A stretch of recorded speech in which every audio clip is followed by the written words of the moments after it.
Muy buenos días, contentos de estar de nuevo con ustedes en este domingo y agradecidos de que ustedes nos dan estos minutos para juntos tener la oportunidad de alabar el nombre de nuestro Señor. La palabra dice aleluya, alabado sea el Señor. Alaba alma mía al Señor. Alabaré al Señor toda mi vida. Mientras haya aliento en mí, cantaré salmos a mi Dios. Gracias, Padre. Nosotros aquí y los que nos escuchan donde estén allá, todos juntos, unidos por un mismo espíritu, queremos adorarte, exaltarte, magnificar tu nombre, enaltecerlo en nuestras vidas y darte toda la gloria, el honor que tú mereces, Padre. Te damos gracias por esta semana que acaba de terminar y ponemos nuestras expectativas en ti, en esta semana que va a empezar. Te esperamos con anticipación que tú trabajes en nuestras vidas, empezando con este momento de adoración que venimos a escuchar tu palabra. Instrúyenos, enséñanos, haznos ver, encamínanos, de tal manera que nosotros aprendamos a temer tu nombre y a amarte siempre, Padre. Te damos gracias, mi Dios. Te bendecimos a ti, a tu Hijo y a tu Santo Espíritu. Y en ese nombre precioso de nuestro Salvador Jesucristo oramos. Amén y amén. De nuevo, muy buenos días. No tenemos hoy una lectura específica como acostumbramos, porque vamos a tratar diferentes referencias bíblicas de las Escrituras. El título del mensaje es el Cordero de Dios. Estamos aprendiendo nombres que el Señor Jesús recibe en la Biblia con el propósito de entender mejor el significado de cada nombre, darnos cuenta de quién es Jesús y las implicaciones que esos nombres tienen tanto para Él como para nosotros hoy en día. Traemos la palabra de Dios al contexto contemporáneo para que sea una palabra viva, nueva y fresca, que nos ayude a entender mejor la palabra de Dios. A través de la Biblia encontramos múltiples referencias acerca del Cordero de Dios. De hecho, este nombre dado a Jesús está entretejido en todo el tapiz de las Escrituras, tanto del Antiguo como del Nuevo Testamento. Pero las preguntas son, ¿por qué Dios proveyó esta imagen? ¿Y cuáles son las implicaciones de este nombre para Jesús? Pues esta mañana nuestra atención estará centrada precisamente en entender el contexto cultural de esta metáfora y sus implicaciones para nosotros en el día de hoy. No solamente las implicaciones para Jesús, que es lo que significa que Él sea el Cordero de Dios, sino también para nosotros lo que representa que Él es el Cordero de Dios para nuestras vidas. Personalmente creo que la gente estaría sorprendida si el Señor apareciera de nuevo en medio nuestro. Y cuando digo que la gente se sorprendería, no necesariamente me refiero a que se sorprendería de su apariencia física externa, porque el Señor Jesús lucía como cualquier otro hombre judío luce hoy, o que por lo menos lucía en el primer siglo de la era cristiana. Tampoco creo que estaríamos sorprendidos de su poder, porque hemos sido bien informados que Él es capaz de calmar las aguas, las tempestades, limpiar leprosos, sanar los enfermos, devolver la vista a los ciegos, hacer caminar a los cojos e incluso resucitar a los muertos. Tampoco creo que nos sorprenderían sus enseñanzas, porque ellas han sido bien documentadas en el Nuevo Testamento y simplemente encajarían en todo lo que hemos oído de Él toda nuestra vida. Nada de eso nos sorprendería. Pero creo que la gente sí estaría sorprendida del temperamento del Señor Jesús, porque no pienso que Jesús encaje en la imagen estereotípica de un líder fuerte. Creo que su temperamento desilusionaría a algunos, igual como ocurrió en el primer siglo. Mis amados, vivimos en tiempos donde en el día de hoy nos gustan individuos que tienen una fuerte voluntad. Nos gustan individuos que sean emprendedores, que sean visionarios. Nos gustan oradores decididos y agresivos. ¿Por qué? Porque ellos atraen a la gente. A la gente le gusta la gente que habla mucho, bocones, que se jactan de saberlo todo.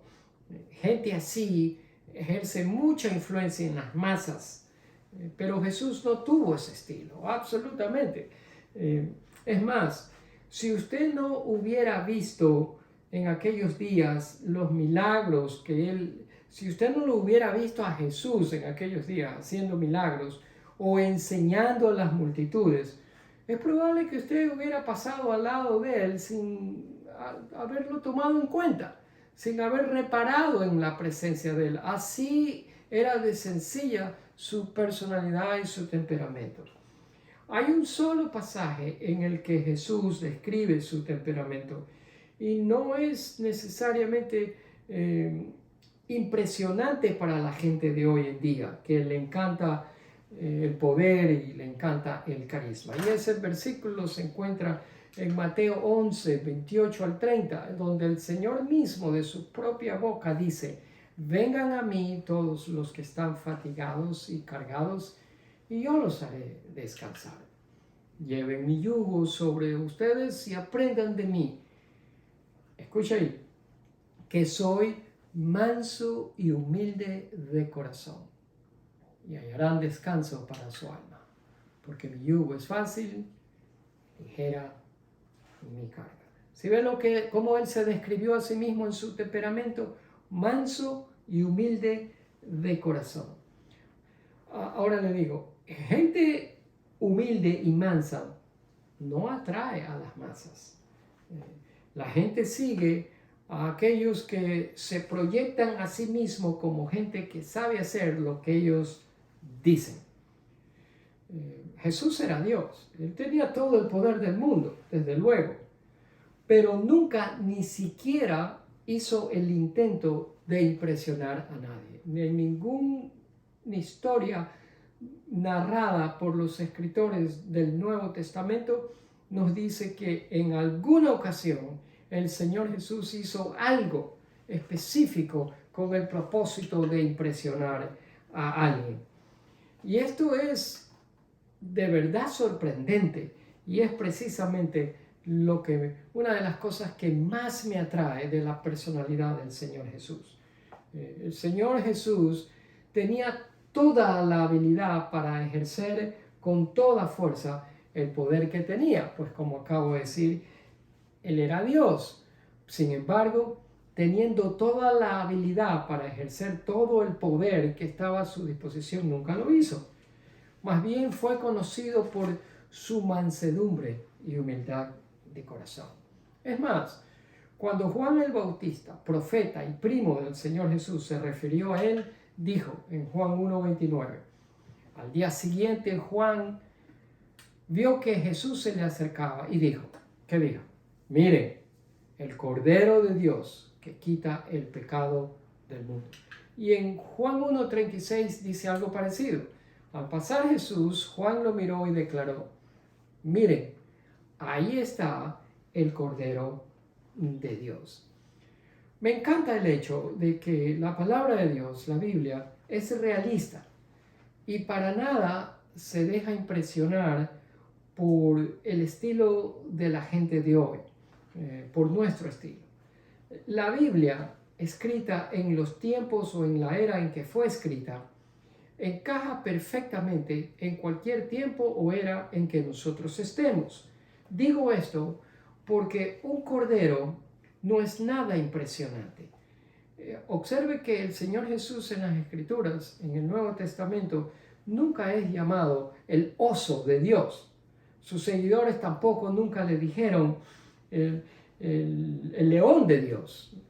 La Biblia dice que sus seguidores lo llamaron el Cordero de Dios. Y para decir verdad, un cordero no tiene gran atractivo. En los comerciales que usted ve en televisión, se da cuenta que nadie utiliza la imagen de un cordero en sus productos para captar la atención de sus consumidores. Usted nunca ha oído un político dar un discurso delante de sus seguidores y diciendo: voten por mí, que soy un cordero manso y humilde de mi corazón. No hay tal cosa. Es más, ni siquiera a los carros, los modelos de los carros llevan el nombre de cordero. Usted nunca ha visto un carro que se llame Toyota Cordero.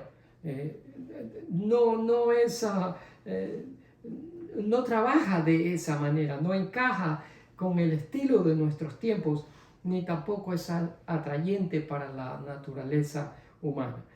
Sin embargo, nuestro Salvador, nuestro Redentor, el Hijo de Dios, se describe a sí mismo como un cordero manso y humilde de corazón. Y muy pocos de sus seguidores somos así. Lo digo esto para nuestra vergüenza, porque por querer impresionar a otros, proyectamos una imagen que en nada se parece a Cristo. Y de todos sus apóstoles, el que más se acerca a esa descripción del Señor Jesús de ser manso y humilde de corazón es el apóstol Pablo, quien contó que todo lo que él tenía, que todo lo que él poseía y había logrado alcanzar era basura comparado con el hecho de ganar a Cristo. Pero hagamos un breve repaso de esta expresión, de esta palabra cordero, de cómo se la usaba en las Escrituras desde el Antiguo Testamento hasta el Nuevo, para entonces poder entender qué es lo que significa y por qué Jesús fue llamado el Cordero de Dios. Vayamos a Génesis, al principio de las Escrituras. El Señor, Dios, habla con Abraham y le dice que vaya a un monte que él iba a indicar y que lleve a Isaac. El propósito era sacrificar al hijo de la promesa en ese monte, y Abraham va con su hijo y lleva la leña y todo. Entonces la palabra dice que Isaac se dio vuelta probablemente iba más adelante que Abraham su padre, y regresa a verlo y le dice: padre, y Abraham le responde: sí, hijo mío. Tenemos el fuego y la leña, dijo Isaac, pero ¿dónde está el cordero para la ofrenda quemada? Observe usted que no pregunta dónde está el sacrificio, él pregunta dónde está el cordero, porque si iban a sacrificar a alguien, el animal que Dios requería que se utilice para el sacrificio era un cordero. Ya vemos la idea de que el cordero está íntimamente conectado con la idea de un sacrificio. Isaac llama al cordero como lo que es, un cordero. Pues bien, pasamos a otro, Éxodo 29:38. Dios explica su plan para los israelitas y lo hace a través de Moisés, su portavoz. Y el cordero aparece de nuevo. Dice: ahora te diré, dice el Señor, los sacrificios que debes ofrecer con regularidad sobre el altar. Cada día ofrecerás 2 corderos de 1 año. Vuelve a verse. Cada día ofrecerás o sacrificarás. De nuevo, la palabra cordero conectado con un sacrificio. Luego vamos a Levítico. Levítico 23 dice que conectamos la imagen al animal, al cordero, con las fiestas judías. Dice: cuando entres en la tierra que te doy, ese mismo día deberás sacrificar un cordero de 1 año. ¿Sí ve? De nuevo la misma idea, el mismo contexto de de relacionar al cordero con la idea de un sacrificio. En Números, de nuevo aparece el cordero cuando se hacían votos por un nazareo. El Señor Jesús le dice, deberá dedicarse nuevamente al Señor como nazareo por todo el tiempo de su promesa y deberá presentar un cordero de un año como ofrenda. De nuevo, es lo mismo, el cordero relacionado íntimamente con un sacrificio, con un ofrecimiento, como una ofrenda por la culpa. Y la más importante de todas ocurre en Éxodo 12, cuando el Señor le da instrucciones a Moisés y le dice que esta Pascua tendrían que hacerle cada año para siempre. Y el Éxodo 12:3 dice, hablen a toda la congregación de Israel, diciendo que el 10 de este mes cada uno tome para sí un cordero en cada casa paterna, un cordero por familia. Imagínense usted, en todas estas ocasiones que le he leído, sobresale el cordero. Ningún otro animal es mencionado. Tenía que ser un cordero. ¿Por qué? Porque ese era el plan de Dios.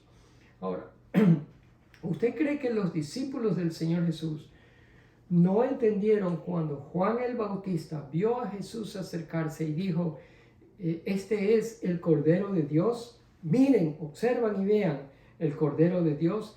Desde luego que sí entendieron. Ellos sabían lo que Juan el Bautista quiso decir y lo que significaba, porque la escena del Cordero y el uso del Cordero estaba bien engranado, estaba bien arraigado en la mente de ellos como hebreos que eran seguidores de las fiestas y de la ley judía. Pues bien, el Cordero de la Pascua representaba dos cosas. Una, el Cordero era el símbolo de liberación y era el medio, la vía, el método para lograr esa liberación. En el caso del Señor Jesús vamos a ver que hablamos de una liberación del pecado, de una vida pecaminosa que nos llevaba a usted y a mí y a todos aquellos que no creen, ponen su confianza en el Señor Jesús, a una condenación eterna. Pues ya vamos viendo la relación que existe desde el Antiguo Testamento del Cordero con la idea del sacrificio y la llevamos al Nuevo Testamento y vemos cómo el Señor Jesús fue ese Cordero que dio su vida y se sacrificó como ofrenda delante de Dios para conseguir la liberación nuestra de todos nuestros pecados. Los escritores del Nuevo Testamento sabían que Dios había prometido enviar un cordero que rescataría a su gente. Y ellos reconocieron que Jesús era ese cordero. Pero las preguntas son, ¿qué significaba que Jesús es un cordero? ¿Y por qué las Escrituras usan esta específica metáfora para describir el trabajo salvador de Jesús? Las respuestas a estas preguntas, desde luego, están incorporadas en el carácter de Dios. ¿Cómo es Dios? Pues dos atributos de Dios es que Él es santo y Él es justo, lo cual significa que Él mantiene una norma perfecta. ¿Oyó usted? Una norma perfecta. Nunca falla, nunca baja esa norma. Siempre es la misma y es perfecta. ¿De qué? De lo que es correcto y de lo que es bueno. ¿Sí ve? Nunca Dios, ni por el pensamiento, puede pensar en hacer algo que no es bueno o algo que es incorrecto. La norma de Dios se mantiene en un estándar, en un nivel perfecto todo el tiempo. Él nunca permite nada que no encaje en esta norma delante de Él. Jamás lo va a permitir porque Él es santo y a la misma vez es justo. Las dos cosas al mismo tiempo, no es una más que otra. todos los atributos de Dios son iguales. El saber que Dios es santo y que es justo me pone en un dilema, porque entonces yo me pregunto, ¿cómo puedo yo, siendo un pecador, restaurar mi relación con Dios que se ha roto producto del pecado? Pues aquí es donde entra en acción un elemento esencial, y es el sacrificio. La única manera de que pecadores como nosotros podemos expiar nuestros pecados es a través de un sacrificio. Y Jesús es ese sacrificio perfecto. Es solamente a través de Él que nosotros podemos ser limpiados, liberados de toda culpabilidad por nuestro pecado. Es solamente a través de Él. Bien claro se nos dice en la Biblia que en preparación para la Pascua, alrededor del mediodía, Jesús fue crucificado. Vayamos a Juan 19, empezando en el versículo 14, dice: ya era el día de preparación para la Pascua. Observe bien, cerca del mediodía. ¿Se da cuenta usted? Y Pilato dijo al pueblo: miren, aquí tienen a su rey. Y la gente respondió: llévatelo, llévatelo. Gritaban: crucifícalo.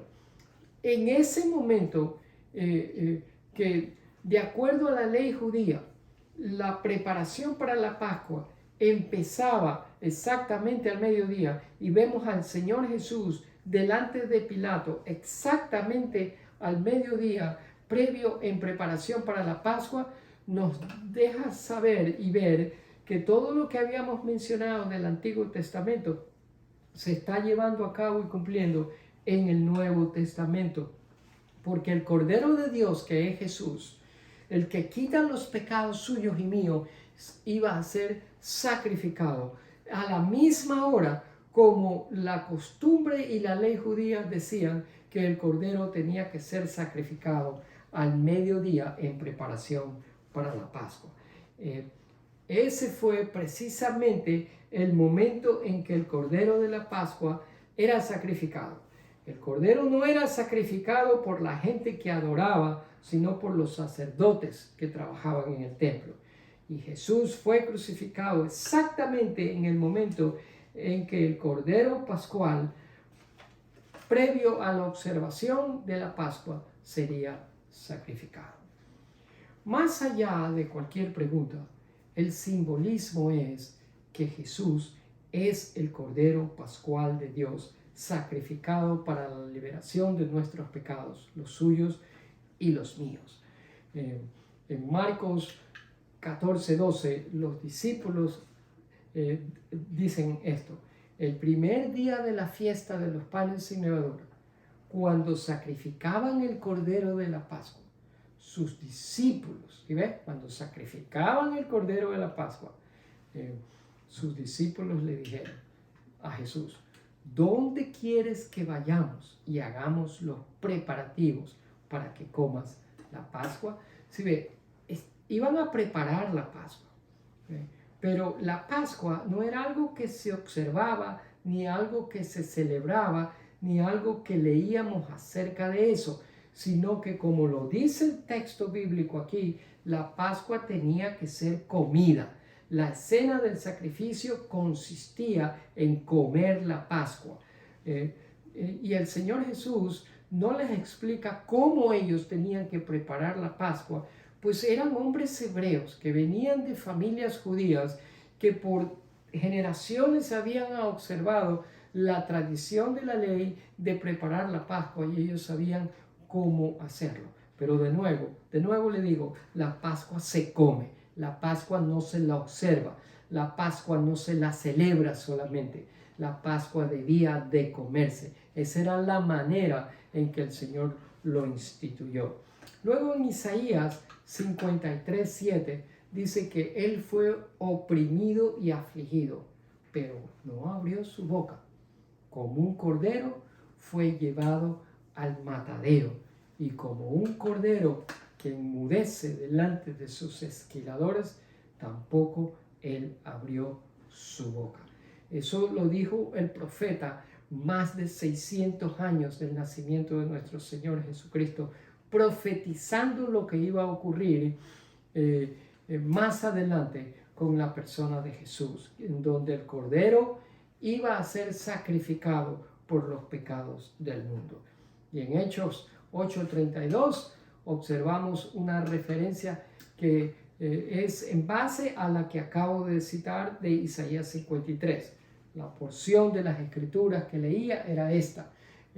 Había un oficial etíope de la reina de Candace que había ido a adorar a Jerusalén, y ya él regresaba a su tierra, iba en un coche, y el Espíritu de Dios le dijo a Felipe que alcance al coche y que oiga lo que el oficial etíope iba leyendo. Y este hombre iba leyendo precisamente las escrituras de Isaías 53.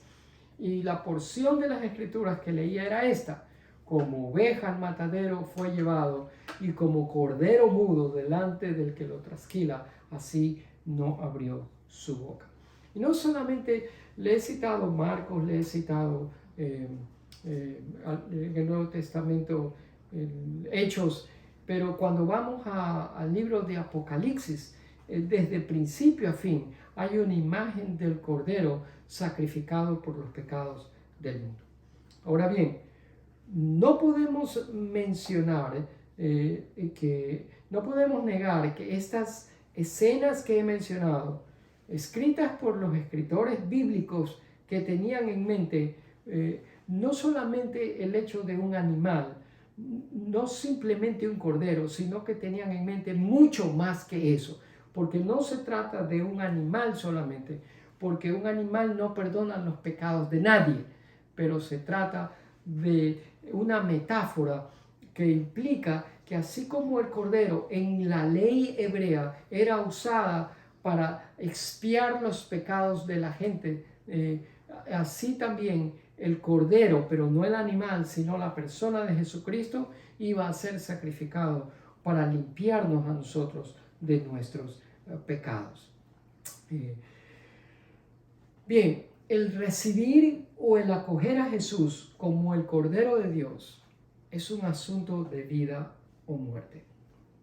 Aquellos que confían en Jesús y creen que su sacrificio en la cruz es el pago por esa deuda insalvable que teníamos con Dios por nuestros pecados, reciben no solamente vida nueva, sino que reciben vida eterna y pasarán a la eternidad alabando al misericordioso Cordero de Dios.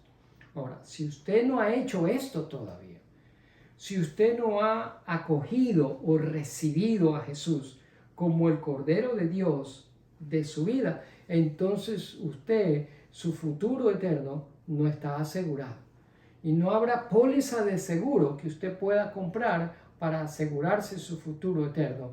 Es solamente a través de acoger y recibir a Jesús, el Hijo de Dios, como el Cordero de Dios que quita el pecado del mundo. Y si usted no lo ha hecho, mi amado amigo, no sé lo que usted está esperando. Como nuestro Salvador, el Cordero de Dios es también nuestro modelo a seguir. Jesús modela para nosotros 4 cosas, y con esto termino. En primer lugar, Jesús modela un espíritu de sacrificio. Lo vemos esto desde el principio de las Escrituras. Ningún cordero voluntariamente se sacrifica, pero el Señor Jesús lo hizo de esa manera. Es en el espíritu de darse a sí mismo con el propósito de cumplir con el plan del Padre para la salvación de todos aquellos que ponen su confianza en Él. Esto es lo que el Señor Jesús modela para nosotros. Y por ende somos llamados también a tener un espíritu de sacrificio igual que el Señor Jesús. Si ve, al principio de la prédica yo le hablaba a usted que íbamos a ver las implicaciones de este nombre, Cordero de Dios, para Jesús. Ya las vimos. Hemos visto una clara conexión, una clara relación entre el Cordero y el sacrificio. Y si transferimos eso a la persona de Jesús, y decimos que Jesús es el Cordero de Dios, entonces es el Cordero de Dios que se sacrificó a sí mismo con el propósito de perdonarnos de una vez y para siempre todos nuestros pecados, pasados, presentes y futuros. Pero ¿cuáles son las implicaciones para nosotros? Jesús tuvo un espíritu de sacrificio. Él estuvo dispuesto a sacrificarse, a dar su vida. Nació para eso, con el propósito de salvarnos. Y es la misma clase de espíritu que la palabra de Dios nos manda a nosotros tener. Igual, Jesús modela eso y nosotros imitamos al Señor. Segundo, lo que veo es una vida de dependencia. Ningún cordero puede defenderse a sí mismo. Ningún cordero puede presentarle batalla a un lobo feroz. No, el cordero depende de su papá cordero, de su mamá cordero, con el propósito de que lo defiendan, de que lo protejan.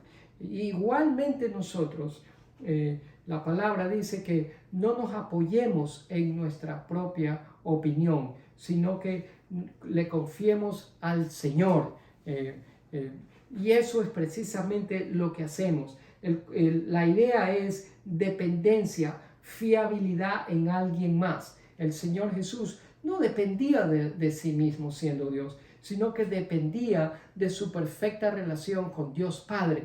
Y la implicación para nosotros es que nosotros necesitamos confiar, depositar nuestra confianza y lealtad al Señor Jesús, porque nosotros no podemos depender de nosotros mismos. Lo tercero que el Señor Jesús modela para nosotros a través de este nombre Cordero de Dios es un corazón de inocencia. Un corazón de inocencia. Es un deleite encontrarse con gente inocente, con gente que no es curiosa por querer conocer cosas de este mundo que de nada le van a ayudar a su crecimiento espiritual, sino que más bien le pueden complicar su vida. Es un deleite encontrarse a gente así. Y el Señor Jesús modeló esa inocencia. Y lo último, que Él modeló una presencia de disponibilidad. Nadie tenía miedo, dice la Biblia, en acercarse a Jesús. Nadie. ¿Por qué? Porque Él nunca intimidó a nadie. Hasta a los cobradores de impuestos, Mateo lo recibió bien y le dio una posición de honor, le dio un nombre. ¿Por qué? Porque al no intimidar a nadie, esa fue su manera de atraer a sus discípulos al principio de su ministerio. Estas virtudes que le he mencionado, un espíritu de sacrificio, una vida de dependencia, un corazón inocente y una presencia que está siempre disponible, son virtudes raras y son virtudes que usted y yo somos llamados a ejercer y a poner en práctica en nuestras vidas con la gente que está alrededor nuestro. Observe que el Señor Jesús nunca es llamado oveja de Dios. El Señor Jesús es llamado Cordero de Dios. ¿Por qué? Porque la oveja es más fuerte, pero el cordero es más frágil. Y esa es precisamente la imagen que Dios utiliza para su Hijo, el de ser cordero. Ahora, 4 virtudes que son las implicaciones para nosotros. La pregunta es así como usted está viviendo? Y esa es la pregunta que yo me hago también. ¿Es así como yo estoy viviendo? Demostrando un espíritu de sacrificio, una vida de dependencia, un corazón de inocencia y una presencia que se hace disponible en las horas de necesidad. Pues mi esperanza y mi oración es que usted haga eso. Y mi deseo en mi corazón por mí es que yo también lo haga. Incline su rostro para orar. Padre, te damos gracias por este nombre que tu Hijo, nuestro Señor y Salvador Jesucristo recibe, el Cordero. No son los talentos y habilidades nuestras las que tú bendices, sino el que nos parezcamos cada vez más a Cristo. Perdónanos por perder el tiempo tratando de impresionar a otros. Ayúdanos a reflexionar más frecuentemente en el Cordero que fue sacrificado. Dirígenos y úsanos para tu gloria. Ayúdanos a entender que somos llamados a demostrar estas virtudes, estas perfecciones que el Señor Jesús modeló para nosotros. Y amado Señor, al empezar esta semana, permítenos reflexionar y considerar cada una de ellas y volver a repasar lo que hemos oído con el propósito, Padre, de hacer relevante el mensaje de tu palabra en este día, en la vida nuestra, para que de tal manera nosotros vivamos que despertemos la curiosidad de la gente que está alrededor nuestro y que no te conoce, por conocerte a ti también. Señor, así venimos con un espíritu sumiso, manso, con un espíritu de rendición, de abandono a ti, a presentarte toda necesidad que nosotros estemos pasando. Cada persona que está escuchando, presenta, Señor, en este momento todas las necesidades que ellos están pasando en este momento, porque la palabra tuya dice que tú tienes buen cuidado de nosotros. Así que lejos de preocuparnos y llenarnos de angustia, mejor echamos toda esa carga que nos oprime, que nos aprieta, que nos produce angustia, ansiedad, nos quita el oxígeno y la concentración y nos drena de la energía y del gozo y de la paz. Te lo entregamos a ti, Señor, para que tú seas el que resuelva esas cosas de la mejor manera que tú consideres posible. Mi Dios, encomendamos esta semana y nuestras vidas al cuidado tuyo, las vidas de nuestras familias, esposos, hijos, nietos y demás familiares y familia extendida al cuidado tuyo. Presentamos a los enfermos para que seas tú, Señor, el que les dé ánimo, el que esté junto a ellos en el momento de dolor y necesidad, y que como un Dios que sana cualquier enfermedad, porque no hay ninguna que tenga nombre que esté por encima tuyo, restaures a cada uno de ellos a la sanidad, Padre, para que ellos queden maravillados de tu poder en devolverles y restaurarles la salud. Protégenos del maligno, guárdanos de todo peligro y ayúdanos, mi Dios, a pensar en estas palabras que tú nos has hablado hoy en día y lo que representan para nosotros. Toda alabanza y honor te pertenecen a ti y a nadie más.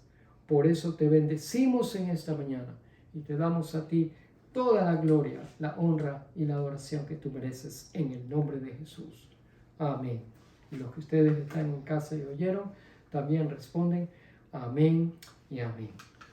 Gracias una vez más por haber estado con nosotros, agradecidos de que hayan compartido estos minutos adorando el nombre del Señor a través de la exposición de la palabra de Dios. Comparte el enlace, dé oportunidad a otros que también aprendan del Señor como usted lo ha hecho esta mañana. Con la ayuda de Dios estaremos la próxima semana. Mi esposa y yo desde aquí les deseamos que tengan una semana rica en las bendiciones del Señor. Que la paz los acompañe. Dios les bendiga.